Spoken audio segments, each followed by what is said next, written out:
Hello and welcome to the 89th session of Ask the Coach. It's an L&D special. Wasn't originally planned for that, but once we got all of the coaches together, we realised we're all L&D specialists. We're hoping Renu Gundala will be able to join us as well. She's probably joined us about 6 times already, hasn't she, ladies? But it's not working for her at the moment. So fingers crossed, keep trying, Renu, and hopefully we'll get to hear from you as well. I'm going to get the coaches to introduce themselves and do a short intro in a second. Let me just explain how this works. So Ask the Coach, every fortnight, there's questions that are asked and we collate some from meetings and sessions and WhatsApp groups that we're in. We also ask the coaches to bring along a question, something they're getting asked all the time at the moment. We've got some great ones to work through today. If you're over on LinkedIn Live, feel free to put into the chat there or come and join us here on Crowdcast for the full experience. I'm Angela Cripps, the MD of the Recruiting Gym. Let's find out more about the coaches. So Rebecca, you were first in this morning. Let's come to you first. If you could introduce yourself, please. Good morning, everyone. Angela, lovely to be here. It's been a while since I've been on Crowdcast with you for Ask the Coach. So fabulous and lovely to be here with Alison and Clare as well. So I'm Rebecca Shannon, founder and owner of Compliment Coaching. So I'm a leadership coach working with people within the recruitment industry and in the world beyond recruitment as well. Fantastic. And how long have you been in recruitment? Oh, nearly 30 years. It's phenomenal, the experience on this for her webinar today. Alison, you were next in. Please tell everyone what you do. Hi, good morning and hello viewers. I'm Alison Humphries. I work now as a non-executive director and board advisor to recruitment businesses. So totally focused on that sector. This is my 40th year in the recruitment industry. Goodness. Wow. Okay, so we're up to 70 with two guests. Clare, you want to add to that number? I haven't been in the recruitment industry for 40 years. But hello, everyone. I've been nearly in the recruitment industry for nearly 30 years. I am the mental health and wellbeing coach for the Recruiting Gym. And I'm really, really passionate because I actually burnt out when I was in recruitment. So I'm really passionate about helping others with their mental health and wellbeing and to be able to reach their peak performance, but also look after themselves. Yeah, I love that. Mental health and wellbeing is a big topic, but you've really focused in on that burnout and helping people because it's synonymous with the recruitment industry. So it's perfect for us. So we're over 100. I'm 35, so that's 135 if we're adding up in there. And again, doing L&D for 27 of those years. So Renu, she's also one of the coaches within the Recruiting Gym. She runs a company called Talent Grader and she recruits. She's the only one that's still recruiting, actually, out of the 12 of us. She recruits for the charitable industry and not for profits. So we thought, no, we're happy to let her in to work with us and focus on DE&I as well. So hopefully she's got some stats and some figures. She has said over on the LinkedIn that she can't get back in. She's going to share them on there. So we'll get some details and information for her. Brilliant. Okay, let's get cracking. We've got 45 minutes total. We've got 6 questions already in there. If you've got any more, please feel free to put them into the chat. So we're going to the first one and Rebecca will come to you first. So let's just get an understanding. This is called Ask the Coach. A lot of the time it's trainers as well. So what is the difference between coaching and training, please? Yeah, okay. So a great question. And I think the first thing I'd like to share is that both have a place in L&D. So this is not to say that one is better than the other. It's really talking about the differences between them. And I was joking with Angela off screen earlier that I've actually got some notes in front of me, which is very unusual for me because I actually really wanted to honor this question because we get asked it so often. And, you know, as coaches, we're talking about coaching or we're talking about training all day. So to really slow down and think, what is the difference for people who are looking at investing in their people? So the first thing I would say is, you know, please invest in your people in training and coaching. For me, the difference with coaching, very high level, really is that coaching is really working on the individual. Now, that can also happen in groups. So it's not that it has to be individual one-to-one coaching, although that has great value as well. I do both one-on-one coaching and some really great group dynamic coaching. But what I mean by that is it's working with the individual needs, skills, attributes, behaviors of the individual, their own individual operating system, if you like.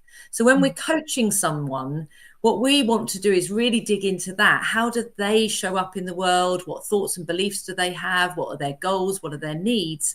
And then we coach that. So we speak to what's already going on for them. Now, most people aren't necessarily aware of all of that. So one of the things that coaching does is it asks great questions, and it gets people to look at things that they may just think is like a default, that they just do, I just am, and actually sort of dig into that and go, well, what if that wasn't true? Or what if we did it differently? Or what if we just spent some time looking at why you show up that way? So for me, that's really what coaching is about. Training, is really about training people in certain skills. So it tends to be more generalized. It tends to be skills based. It tends to be a one fits all, although that all might be a small group of people, right? So it's not saying that training doesn't laser in on certain areas or certain types of people, but it is more a generalized, here's some information that we want to impart on you and train you how to do. Now, for me, if you're going to really have your L&D space set up really well, is both are really important.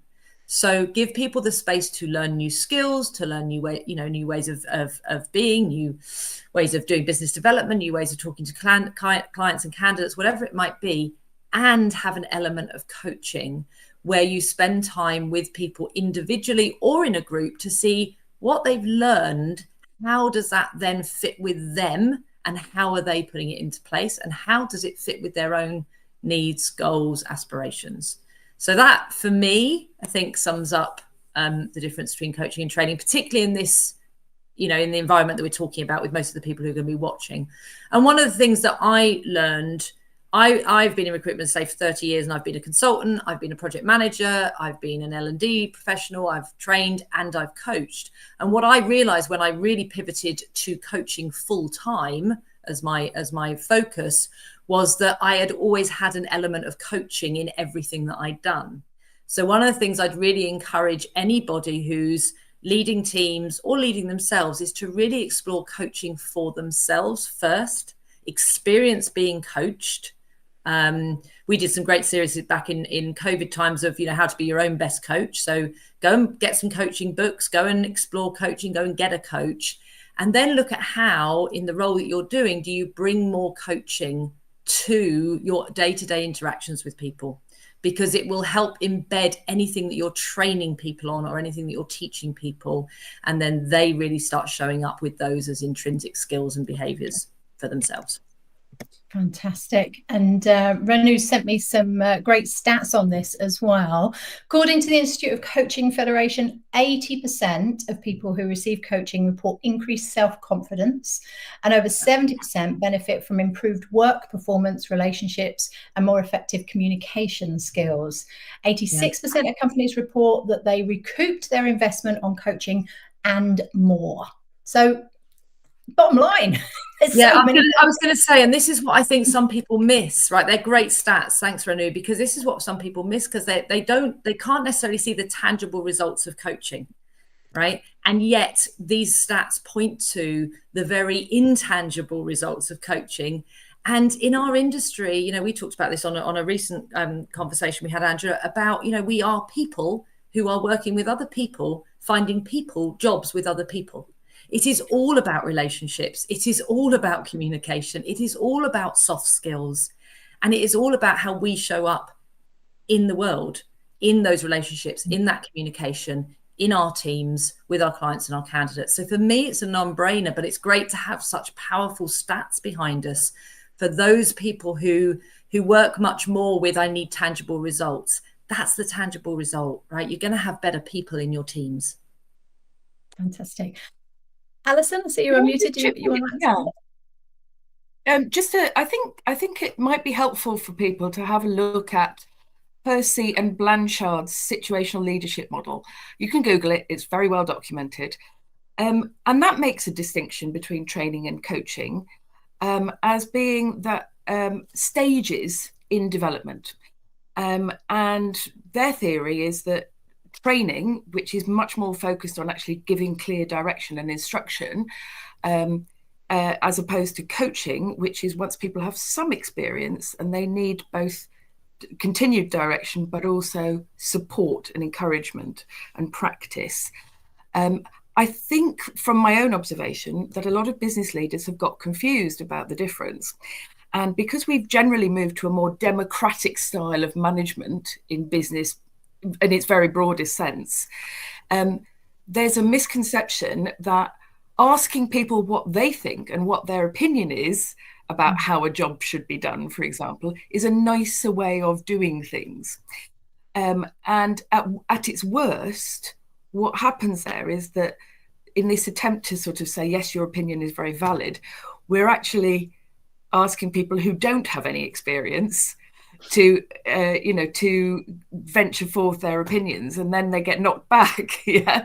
So I think that's an example that some people might recognize of people confusing coaching with training and giving it at the wrong stage, because actually what most, particularly if you're onboarding rookies, what they need is clear direction and how can I put it, less exploration of possibilities, which is one of the characteristics of coaching for me. Yeah, I do love the esoteric. I'm actually trained in it. It was one of those things I just thought was perfect for the recruitment industry, and being able to adapt those 4 different leadership styles depending on what they need, more training, more coaching, can make a huge difference. Thank you for that. I'm going to leave you on, Alison, because you're going to tackle our second question. So let's pop Rebecca to the side. So this is, how can I improve productivity per head? Oh my God, every single manager is asking me this at the moment. Yeah. And it's, if you look at the industry in the UK, it's really clear that productivity isn't just stagnant. It's been on a long downward trajectory. So if you look at the increase in headcount of the total industry and compare it to the actual increase in revenues, you'll see that per head, we have become less and less productive, certainly over my entire career in recruitment. So for me, one of the fundamentals to productivity is actually being crystal clear about your expectations. By when people should be able to do what and with what outcomes. So, it's quite widespread in recruitment that we specify a billing figure, but many businesses don't track people's progress towards that billing figure. So you get to the end of a probation period and you're going, oh, they haven't billed. Do we know why not? Not really. Did we know that they weren't going to bill in their first 6 months? No, not really.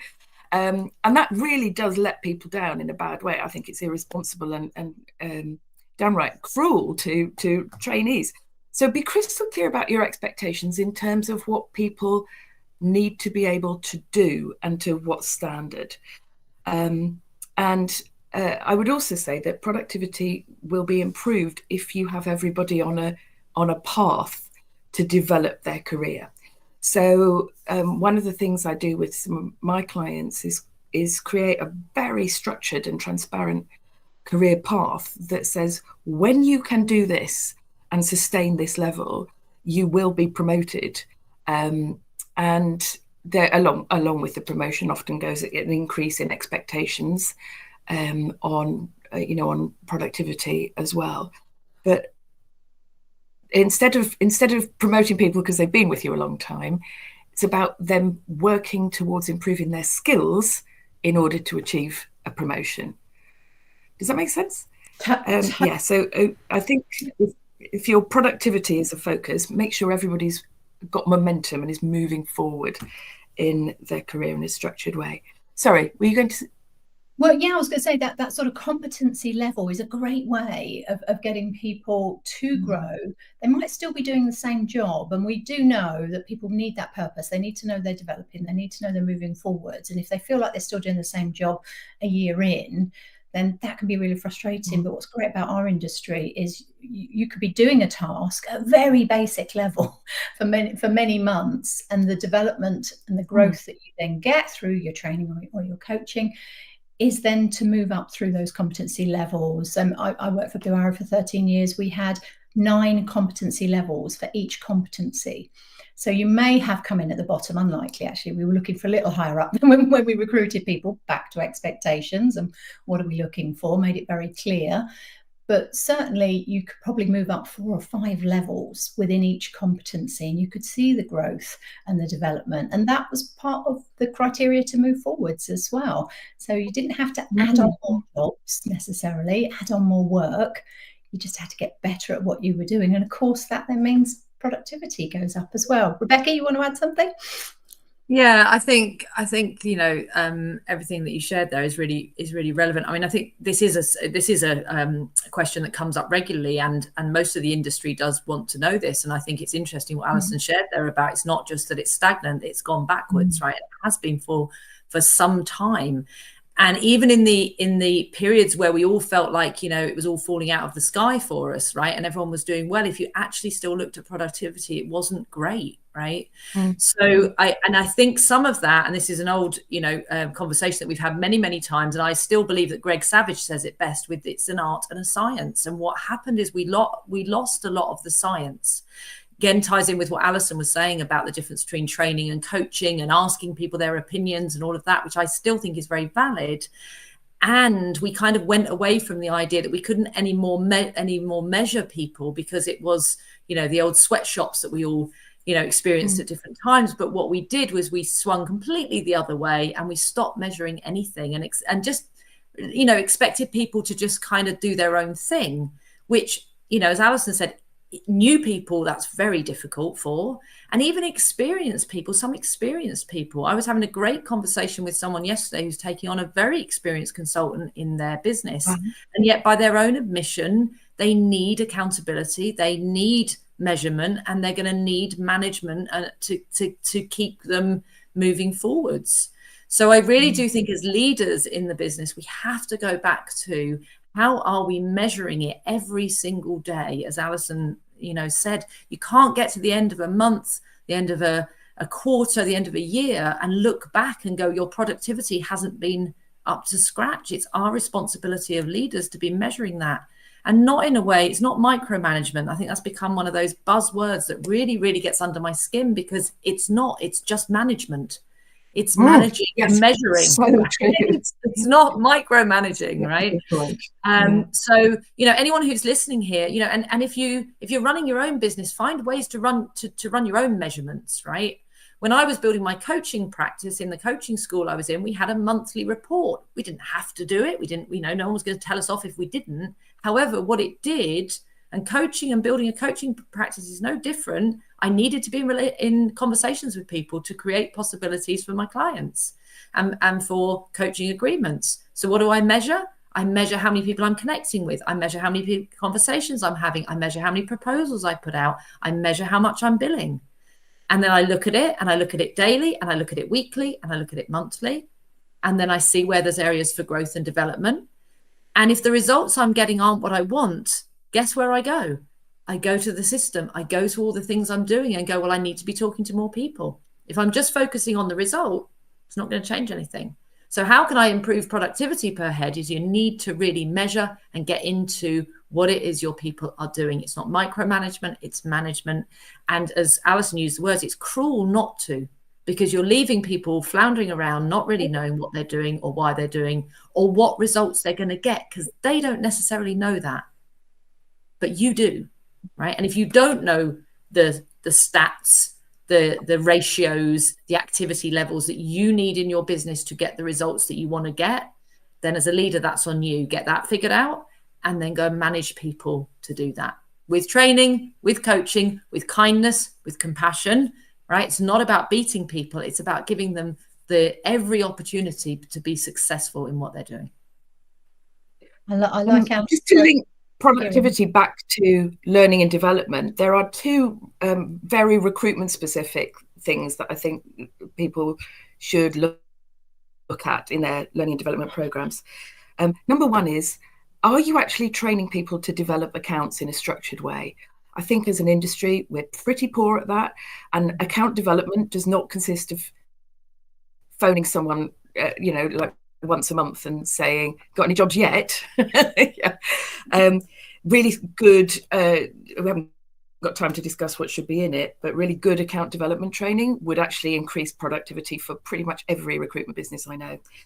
And the second thing is, you've got to train people to facilitate through training, coaching, whatever. You've got to facilitate them to manage their own time effectively, because in a job short market, what people tend to do is they just keep on working the same jobs instead of going out and looking for other clients and opportunities, and that makes them feel busy, and therefore they get away with not adjusting their behaviour or trying to improve their circumstances. So I think I better shut up. Well, I'm glad you mentioned too long. About the developing key accounts as well. I've got a webinar next week that we're doing with Job Adder. Usually I do it after the third question, but might as well do it now. Thank you to Job Adder for sponsoring our Ask the Coach. As part of the sponsorship, they get 2 hours of training every quarter that they share with everyone. So next week it's on building pipelines. We've got 3 sessions over the next month on building pipelines with existing and potential clients. So perfect link to that. I'll get the link in after this. All right, wonderful. Thank you, you two.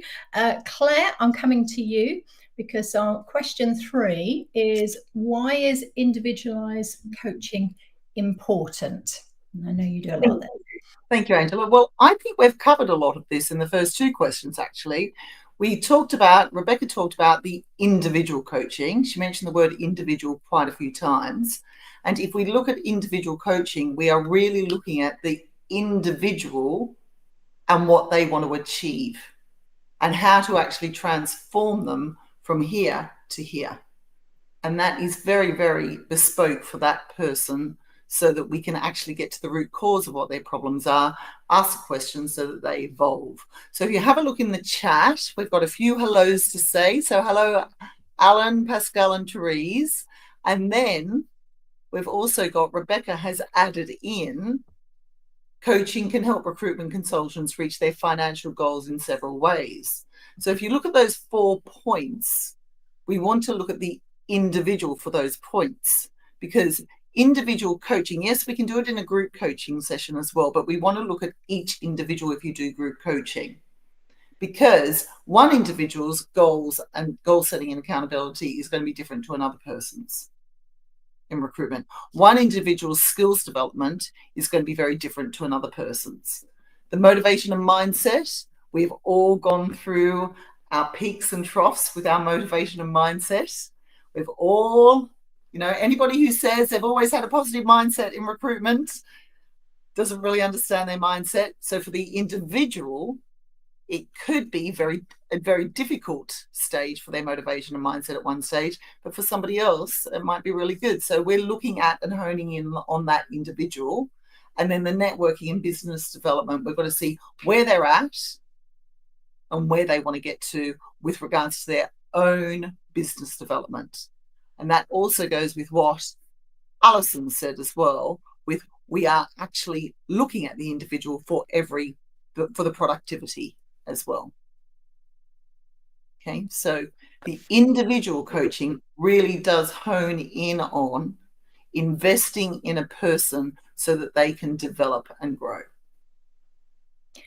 Yeah, and the impact that has, one, on the individual, obviously, and how they can grow within their job, but just their mindset of their manager, their company.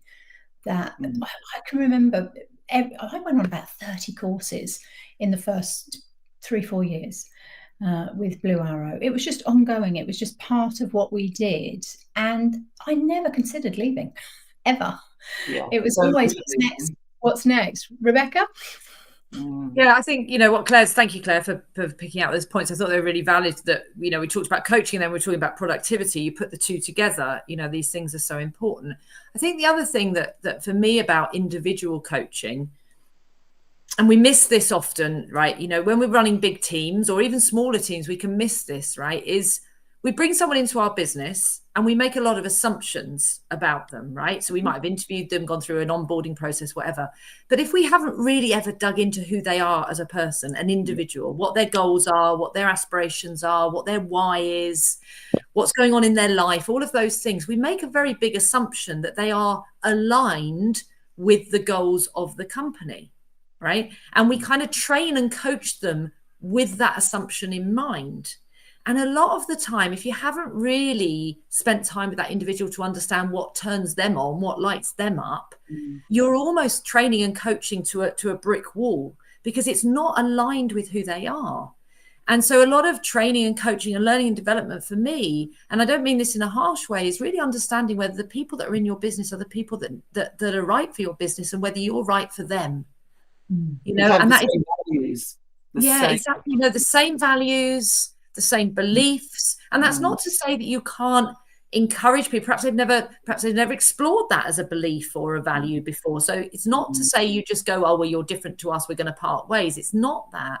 But it's getting curious enough about your people to really understand them. And I think Alison, you know, you picked up on this. I said it about the art and the science. I think one of the other things that we've, you know, gets a bit blurred here is the difference between kind of social and professional, right? So we think that we don't want to get to know our people too much. You know, we need to keep a professional stance from them. And, you know, because then when we have difficult conversations, we need to have that separation. I very much work around the distinction taught to me by Steve Chandler, a fantastic coach who's nothing to do with recruitment, but he teaches the distinction of professional self versus social self. It's not that we're either professional or we're social. It's that we get to choose how we're showing up. So I think, you know, again, for leaders, like relax into, you can get to know your people from your professional self through coaching, through curiosity, through understanding their values and their whys, without feeling like you've collapsed into social relationships with them, which might make other things in your world more difficult, right? But I do think we've probably got a lot of companies out there where we are trying to put a square peg in a round hole, right? And the only way to really understand that is to know the individuals. You can create the round holes. You can create how you want people to be in your business, but you've got to get to know the people to work out whether they're going to fit or not. And yes, of course, people can change and transform and learn and grow, of course. A lot of the time, though, we are trying to bang that peg in, right? And it's hurting everybody, right? It's hurting you, it's hurting the individual, and it's hurting the teams, because it has a ripple effect on people around them if people are unhappy, are being forced to do things they don't feel, you know, able to do. So, just felt that was really important to share. Individual coaching is really important to understand your people as well, understand who they are. And then here's the magic, right? Once you do, and you have a team that's full of really fully aligned on, you know, in your world, going in the same direction as you, it's like rocket fuel when you get that. Right? If you're going against it anywhere, it's going to hold you back. Well, that's because, definitely, we all want to be part of a success story. We don't want people to be entering our business that feel like they're not part of our success story. So it's bringing them together. And that's where I mentioned briefly earlier, values. It's so, so important to get down to those root values, what really makes people tick. Definitely. Thank you. Well, that is a perfect link, Claire. I'm going to bring Alison on as well, because our next question really does hit into those values. So this is something that came up in a group thread this week, was around the fact that a company is looking to add a clause into their company handbook to claw back costs of any training that individuals had if they decide to leave. And probably over the last 20 years, I've seen this quite a few times with companies. Okay, Alison, would you like to go first? This is fascinating to me. And by the way, people should be aware that under new contract law, you have to say in someone's employment contract if there's any kind of clawback on what training is mandatory.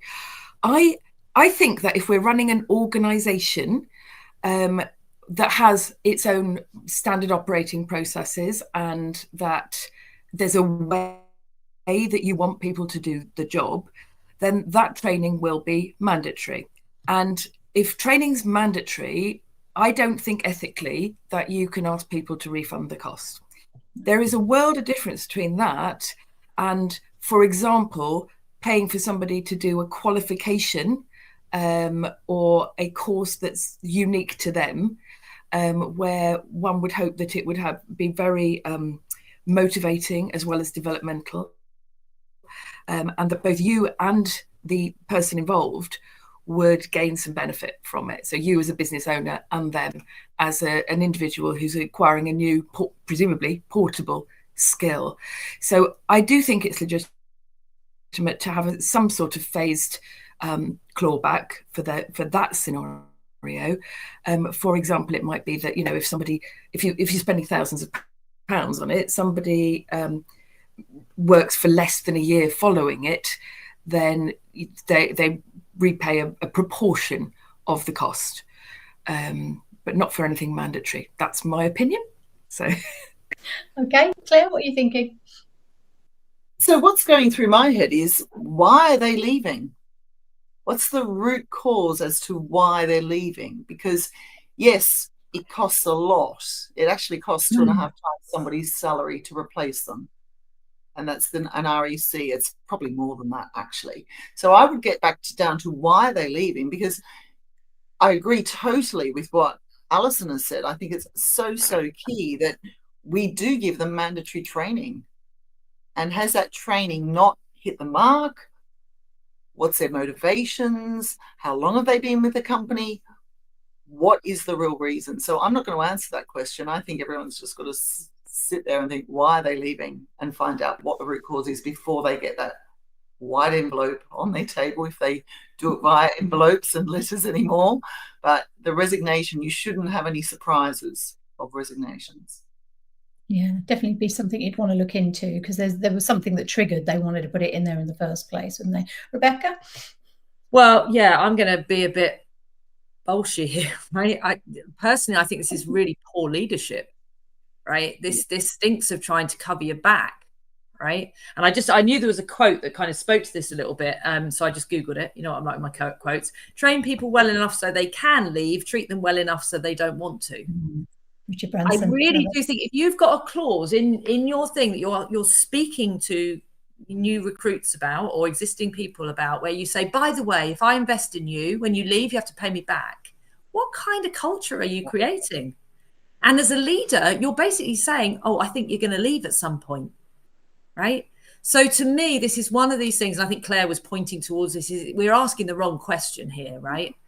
We're asking the wrong question. I also do agree with what Alison said about, if it's mandatory training to do the job that you've employed them to do, then this shouldn't be a question at all. But even beyond that, you know, if you've got someone in your leadership team who wants to go on and do an MBA, or wants to go and do situational leadership training, you should be encouraging them, and you shouldn't be then going, yeah, but what if you leave, right? I'll have to get my money back. Because what are you telling their subconscious? Is it one, you've got no faith in them, and two, that you've got no faith in your own leadership and your own company, that when these people go and get these skills, they're going to go and find something else to do somewhere else. So to me, this is the wrong question, right? But in answer to the question, absolutely not. Get better at leading your teams. Okay, well, that's why we have different people on here with different opinions, and again, it's there's going to be a reasoning behind it. So maybe start with that. We've had a question over on LinkedIn from Abraham, so I wanted to bring that one up first. I have to finish answering that one before I can add another one by the look of it. Okay, it's not letting me do it at the moment, but the question was, what is the difference between coaching and mentoring? And what is their impact? So we've probably covered the coaching, but what's the difference between that and mentoring? Alison, I think you best to lead on this. I'm not sure I'm really clear, if I'm absolutely honest. I think coaching is, if you want, if it's an added one, because I got involved in some research that the government did a year or so ago on mentoring. And first and foremost, let me tell you the benefits then. Those that are mentored are 4 times more likely to get promoted. And this was over thousands of people in many companies. But the people doing the mentoring are 5 times more likely to get promoted. How wonderful is that? So this is research that the government did to try and learn lessons from the global financial crisis and from COVID. So during times of major stress, what impact can we actually have? What positives can we take? And mentoring was something that came through really strongly. So to answer your question, Ibrahim, coaching is usually from someone that is qualified, that would be seen as someone with a higher level of skill and knowledge than the person that they're speaking to. You would hope so. So just to break it down to sort of layman's terms. But mentoring can be anyone. And a lot of the time it will be peer-to-peer. Someone that's in your group that's doing a similar thing to you to support and to help you. So I put it as part of my onboarding programs that I write, that they have a mentor and there's someone, and they may have only been 5 months in the company. They're a great mentor because they've gone through that process. They've seen the impact. They've gone through the program as well. So they know what's expected.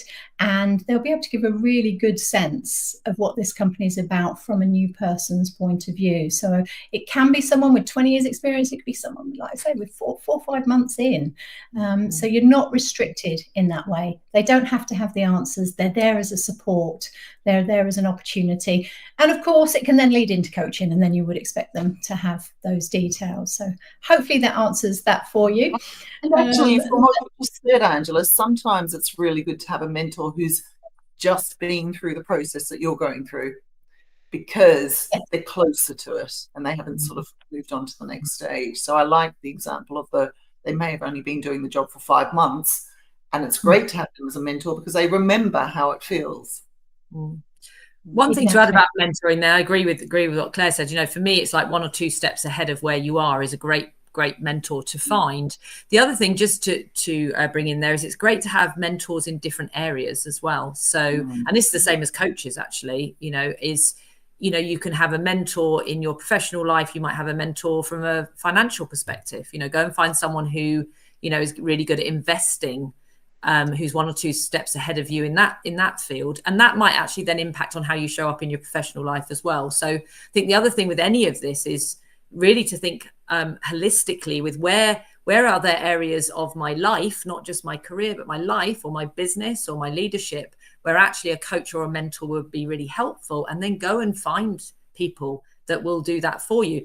Great stats, Angela. And if you have shared those somewhere, that would be fabulous to have, because this is one of the areas where when you show up for other people, look at the impact it has for you. So if there's somebody in your world that you could mentor, right, you are 5 times more likely to get ahead in your career or in whatever it is that you're mentoring on. So what a great way to see that. You can help other people, and also it will help your progression as well. So I think that's a really good, wherever you got that from, please share, Angela, because I think that's really helpful. And Renu's just shared a stat as well, which is great as well. 89%. So 89% of those with mentors believe their colleagues value their work, but compared with 75% who do not have mentors. So again, it's just only positives. And actually, that's not a difficult thing to do in an L&D environment, and everyone then gets involved. So love that. Thank you for bringing that to us, Ibrahim. So let's go with Alison. Oh, here we go. Nice open question for you. How can I improve my training? Right. Okay. I've got 6 actionable points here that are very much based on my observation of all sorts of different training in the recruitment industry. The first point I'd make is stop trying to train people to be fully fledged recruitment consultants in one go. I think it's a huge problem in the industry. We confuse people with too much information at the beginning of their career, and then we just leave them. And of course, inevitably, they only take in a small percentage of stuff, and so in effect, they reach a level of basic competency at best, and then they see very little further ongoing development. My second point is that when I do observe what I'd call unstructured training, i.e., not planned, not classroom, it hasn't got any learning objectives as such, people need to be clear whether they're giving directions or suggestions. And if you are actually asking people to implement the training rather than coaching them to explore alternatives, then those instructions need to be really clear. And it's helpful too, given how much systems impact someone's success today in the recruitment industry.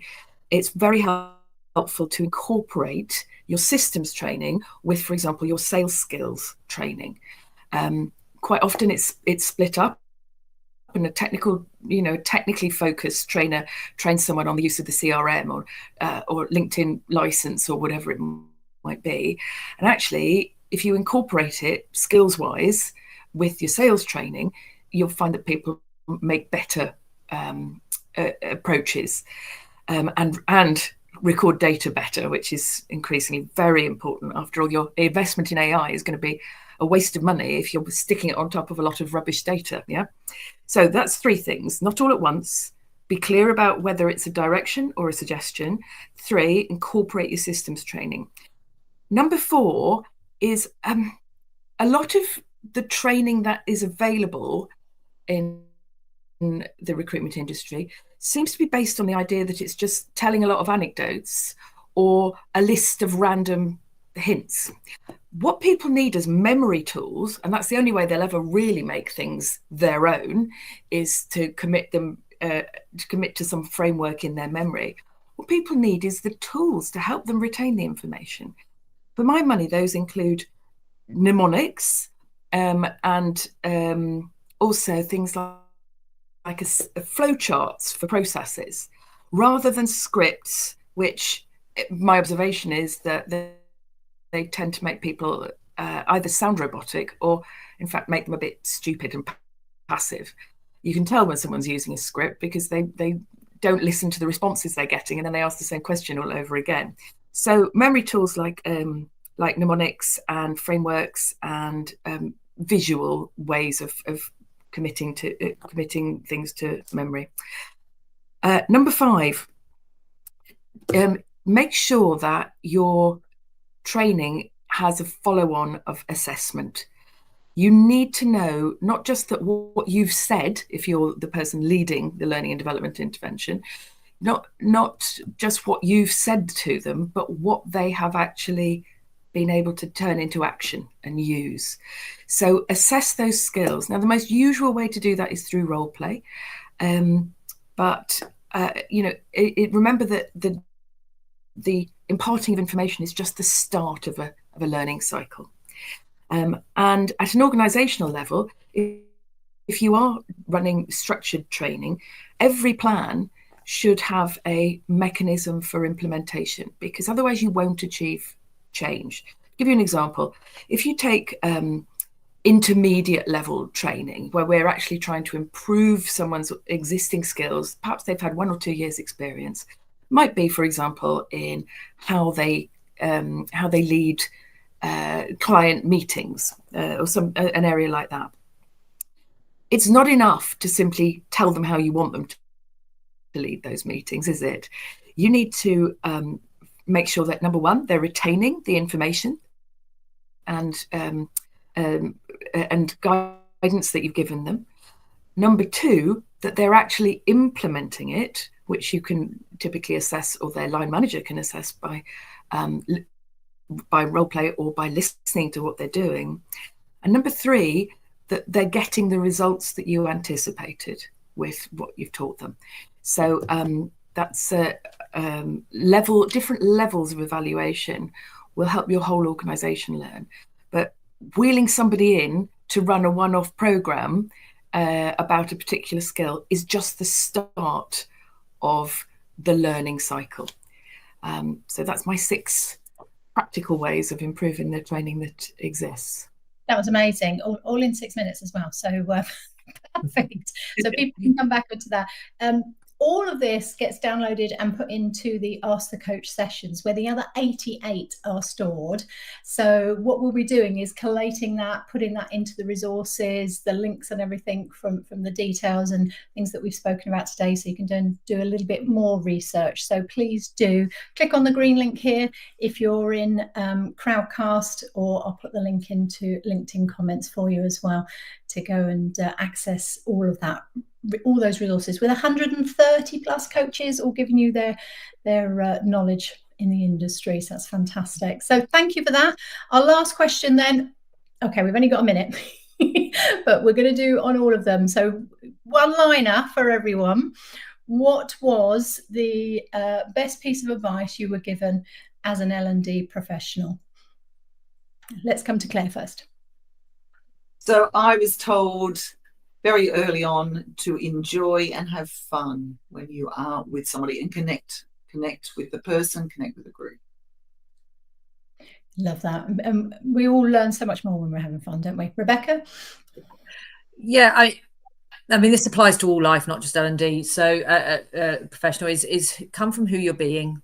You know, who are you being? Who do you need to be in coaching, in training, in that situation? Come from there. The doing will come from who you're being.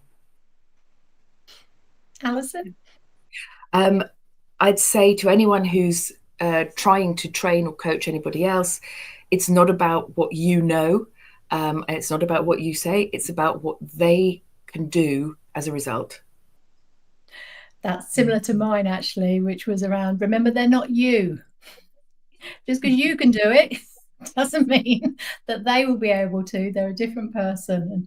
And I get directors out saying that all the time. Why can't they do it? I said, well, if they could, they'd be running their own company like you are. So maybe you shouldn't ask them to be like you. Let's think about that one for a moment. Brilliant. I've loved this. Talking about L&D for 45 minutes. Could talk all day about it. There's so much in here to unpack. So as I say, we will download it, put all the details in there. Thank you for your questions. Thank you for your answers, coaches. That's been amazing. We'll be back on here in 2 weeks' time. As I mentioned, we've got a building pipelines with the Job Adder Academy next week. So I'll put the links in there for you as well for that, to answer that question in more detail, because as we say, didn't have time for it today. Brilliant. Thank you, ladies. Have a great weekend. We'll see you all again soon. Bye-bye.